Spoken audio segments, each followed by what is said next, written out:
ವ್ಯಸನವಾದುದು ನಮ್ಮ ಬಾಳು ನಿನಗೆ ವ್ಯಸನವೇಗಿಲ್ಲ ದಾರಿದ್ರ್ಯದ ನೀಯೊಳು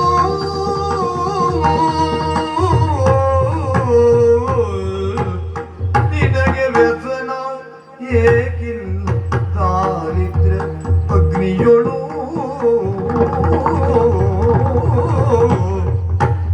ಕುಸಿದು ಸತ್ತುರಿದು ಆಗಿರುವುದು ಕಷ್ಟವೋ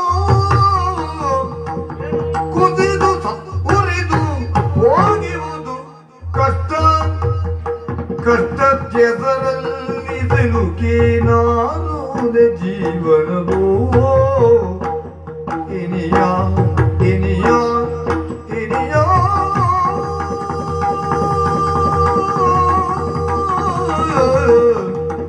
ವ್ಯಸನವೇಗಿಲ್ಲ ದಾರಿದ್ರ್ಯ ಅಗ್ನಿಯೊಳು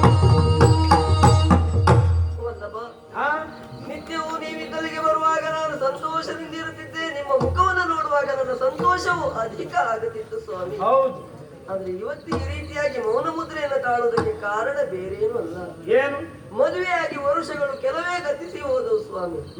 ಯಾವ ಹೆಣ್ಣೆಯೇ ಆಗಲಿ ತಾನು ಕೈ ಹಿಡಿಯುವ ವರ ಹೀಗೆ ಇರಬೇಕು, ತಾನು ಮದುವೆಯಾಗಿ ಹೋಗುವ ನನ್ನ ಗಂಡನ ಮನೆ ಇದೇ ರೀತಿ ಇರಬೇಕು, ಉಡುವುದಕ್ಕಾಗಲಿ ತೊಡುವುದಕ್ಕಾಗಲಿ ಯಾವುದಕ್ಕೂ ಕೊರತೆ ಇರಬಾರ್ದು ಎನ್ನುವ ಹಾಗೆ ಆಸೆ ಪಡುವವಳು. ಆಸೆ ಸಹಜ. ಹೌದು. ಹೌದು. ಹಾಗಿರುವಾಗ ಯಾವ ಆಸೆಯನ್ನು ಪಟ್ಟವಳು ನಾನಲ್ಲ. ನನ್ನ ಪತಿಯೇ ನನಗೆ ದೇವರು, ನನ್ನ ಪತಿಯೇ ನನ್ನ ಪ್ರಪಂಚ ಎನ್ನುವ ಹಾಗೆ ಭಾವಿಸಿಕೊಂಡು ನಿಮ್ಮ ಕೈ ಹಿಡಿದು ಈ ಮನೆಯನ್ನ ಬಂದು ಸೇರಿದ್ದೇನೆ. 27 ಮಂದಿ ಮಕ್ಕಳಿಗೆ ನಾನು ಜನ್ಮವನ್ನು ಕೊಟ್ಟಿದ್ದೇನೆ. ಇದುವರೆಗೆ ಯಾವ ದುಃಖವನ್ನು ಯಾವ ನೋವನ್ನು ನಾನು ತೋಡಿಕೊಂಡವಳಲ್ಲ. ಇಲ್ಲ, ಹೆಣ್ಣಾದವಳು ತನ್ನ ಗಂಡನ ಮನೆ ಸ್ವರ್ಗ ಆಗಬೇಕು ಎನ್ನುವ ಹಾಗೆ ಆಸೆಯನ್ನು ಹೊತ್ತು ಬಂದಿರುತ್ತಾಳೆ. ದಿನ ದಿನವೂ ನಮ್ಮ ಕಷ್ಟ ಎನ್ನುವುದು ಅಧಿಕ ಆಗುತ್ತಾ ಉಂಟು. ನಮ್ಮ ಬದುಕೇ ಮಸಣವಾಗಿ ಹೋಯ್ತು ಸ್ವಾಮಿ. ಹೀಗಾದದ್ದೇ ಹೌದು ಅಂತಾದ್ರೆ ನಮಗೆ ಬದುಕು ಹೇಗುಂಟು, ನಾವು ಹೇಗೆ ಬದುಕುವುದು ಹೇಳಿ? ಏನಾಯ್ತು ಅಂತ ಹೇಳೋದು? ತಿನ್ನುವುದಕ್ಕೆ ಹೊತ್ತಿನ ತುತ್ತಿಗೂ ನಮಗೆ ಗತಿ ಇಲ್ಲದೆ ಹೋಯ್ತಲ್ಲ. ಅದಕ್ಕಾಗಿ ಈ ರೀತಿ ದುಃಖ ಸ್ವಾಮಿ. ಬಿಟ್ಟು ಹೋಗುವ ಕಾಯ ಮುದ್ದು ಮಾಡುವುದೇಗೆ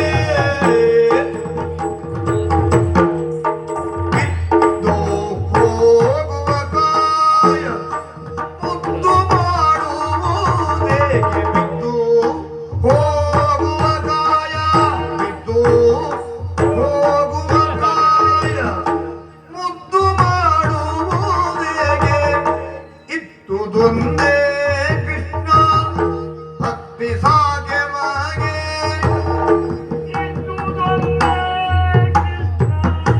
ಭಕ್ತಿ ಸಾಗೆ ಮಗೆ ಕೃಷ್ಣನ ಭಕ್ತಿ ಸಾಗೆ ಮಗೆ ಕೃಷ್ಣನ ಭಕ್ತಿ ಸಾಗೆ ಮಗೆ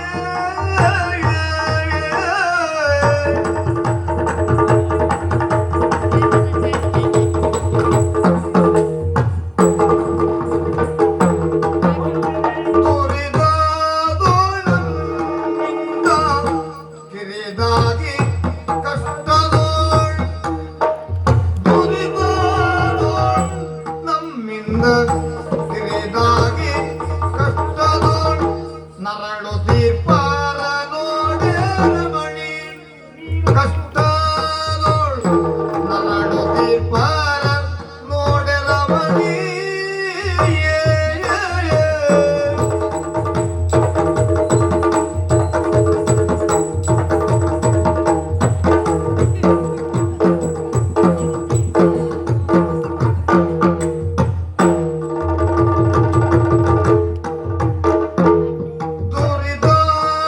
ದುರಿದಾದೋಳಂತ ಕಿರಿದಾಗಿ ಕಷ್ಟದೋಳ್ ನರಳು ತೀರ್ಪಾರ ನೋಡೆ ರಮಣಿ. ನೀನು ಮಾತಾಡ್ಲಿಕ್ಕೆ ಮುಂದಾದಾಗ ಏನೋ ಹೇಳ್ತಾಳೆ ಅಂತ ನನ್ನ ದೇಹವೆಲ್ಲ ಕಿವಿಯಾಗಿಸಿಕೊಂಡದ್ದು ನಾನು. ಏನ್ ಹೇಳ್ತಾ ಇದ್ದೀನಿ? ಬಡತನ, ಹೌದು, ಕಷ್ಟ, ಸತ್ಯ. ಊಟಕ್ಕಿಲ್ಲ, ಮೊದ್ಲಿತ್ತ. ಕಷ್ಟವೇ. ಅಲ್ಲಿಗೆ ಬಾ. ಈ ಬಡತನಕ್ಕೆ ಹೆದರುವವರು ಅಂಜುವವರು ಯಾರು ಹೇಳು? ಮೊದಲು ಸಿರಿವಂತಿಕೆ ಒಳ್ಳೆ ಅನುಕೂಲದಲ್ಲಿದ್ದು ಆಕಸ್ಮಿಕವಾಗಿ ಎಲ್ಲಾದ್ರೂ ಬಡತನ ಬಂತು ಅಂತ ಆದ್ರೆ ಆಗ ಅವ ಬೊಬ್ಬೆ ಹಾಕಬೇಕು, ಮಲಗಬೇಕು, ಚಿಂತೆ ಮಾಡಬೇಕು.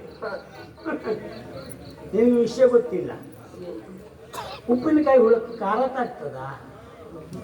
ಯಾಕೆಂದ್ರೆ ಅದು ಬದುಕಿದ್ದು, ಬೆಳೆದಿದ್ದು, ಹುಟ್ಟಿದ್ದು ಇರುವುದೇ ಅದಕ್ಕೆ ಖಾರ ತಾಗ್ಲಿಕ್ಕಿಲ್ಲ. ಅದಕ್ಕೆ ಆಹಾರವೂ ಖಾರವೇ, ಅದರೊಳಗೆ ಇರುವುದು. ಹೊರಗಿನ ಹುಳಕ್ಕಾದ್ರೆ ಪಾಪ ಎಲ್ಲಾದ್ರೂ ಖಾರ ತಾಗಿದ್ರೆ ಅದು ಬಿಡುಕುವುದು ಅಂತ ಉಪ್ಪಿನಕಾಯಿಲಿರುವ ಹುಳಕ್ಕಲ್ಲ. ಹಾಗೆ ಬಡತನವೇ ನಮ್ಮ ಜೀವನದಲ್ಲಿ ಆಭರಣ ಆಗಿ ಹೋಗಿದೆ. ಬಡತನದಲ್ಲೇ ಇದ್ದದ್ದು, ಬಡತನದಲ್ಲೇ ಬೆಳೆದದ್ದು. ನಮಗೆ ಬಡತನ ಅಂತ ಹೇಳಿದ್ರೆ ಭೂಷಣ. ಮತ್ತೆ ಶಾಸ್ತ್ರದ ವಾಕ್ಯ ಇರುವುದು ಅದೇ, ಬ್ರಾಹ್ಮಣ್ಯ ಅಂತ್ಯ. ಬ್ರಾಹ್ಮಣನಾದವ ಧನಿಕನಾದ ಅಂತಾದ್ರೆ ಅವನ ಬ್ರಾಹ್ಮಣ್ಯಕ್ಕೆ ನಷ್ಟ ಅಂತ ಮಾತುಂಟು. ಆ ಮಟ್ಟಿಗೆ ನಾವು ಸಮಾಧಾನ ಪಡುವ. ಯಾಕೆಂದ್ರೆ ಯಾವತ್ತು ಅದಕ್ಕೆ ನಮಗೆ ನಷ್ಟ ಆಗ್ಲಿಕ್ಕಿಲ್ಲ. ನಾವು ಹಾಗಿದ್ದೇವೆ. ಯಾಕೆ ಅಲ್ಲಿ ಏನೋ ಸಂಪಾದನೆ ಮಾಡ್ಲಿಕ್ಕೆ ಹೋಗಿ ಏನಕ್ಕೇನೋ ಮಾಡುವುದು, ಧರ್ಮ ಬಿಡುವುದು ಅಂತದ್ ನಮ್ಮ ಜೀವನದಲ್ಲಿ ಮಾಡ್ಲಿಲ್ಲ. ಇನ್ನು ನಾವು ವಿಚಾರ ಮಾಡಬೇಕಾದದ್ದು ಏನು ಗೊತ್ತಾ? ನಾವು ನಮಗಿಂತಲೂ ಮೇಲ್ನವ್ರು ನೋಡಬಾರ್ದು, ನಮಗಿಂತ ಕೆಳಗಿನವ್ರು ನೋಡಬೇಕು.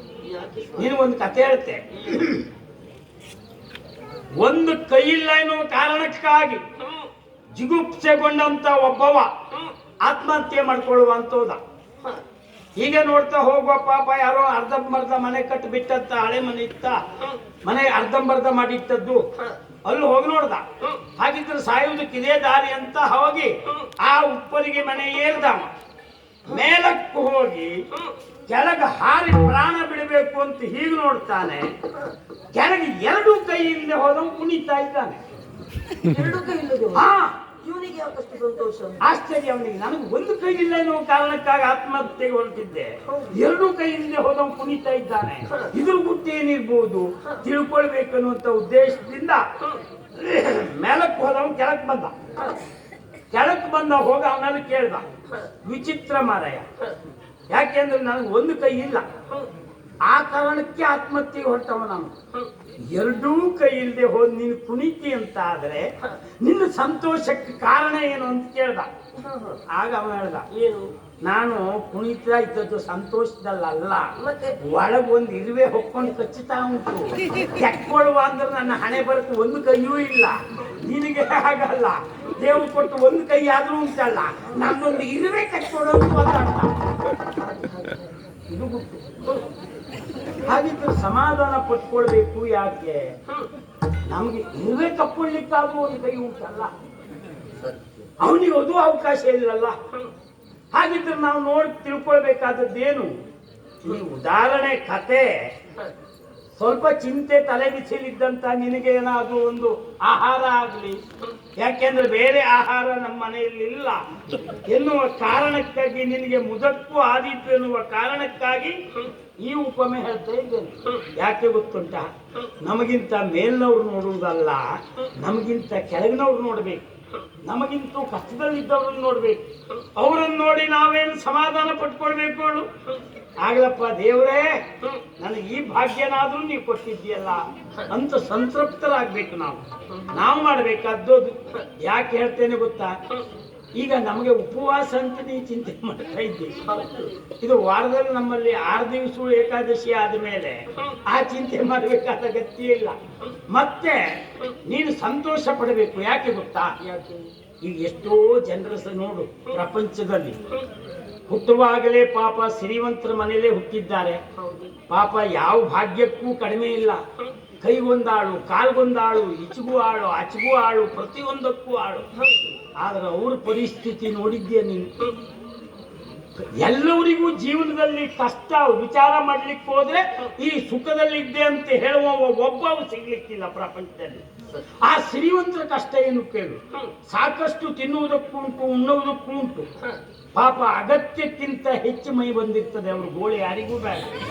ಎಲ್ಲಿ ಹೊರಗೆ ಅಂತ ಹೇಳಿದ್ರೆ ಮನೆಯಲ್ಲಿ ಯಾವ ಕೆಲಸ ಮಾಡುವುದಿಲ್ಲ. ಮಕ್ಕಳು ಹೊಲಸು ಮಾಡಿದ್ದಿದ್ರು ಎತ್ತಿ ಬೇರೆಯವ್ರು ಕೈ ಕೊಡ್ತಾರೆ ತೊಳ್ಕೊಂಡು ಬರ್ಲಿಕ್ಕೆ. ಅಂಥವ್ರ ಪರಿಸ್ಥಿತಿ ಗೊತ್ತುಂಟ. ಪಾಪ ಅವ್ರು ಯಾರ್ದು ಬೇಡ ಅವ್ರ ಅವಸ್ಥೆ.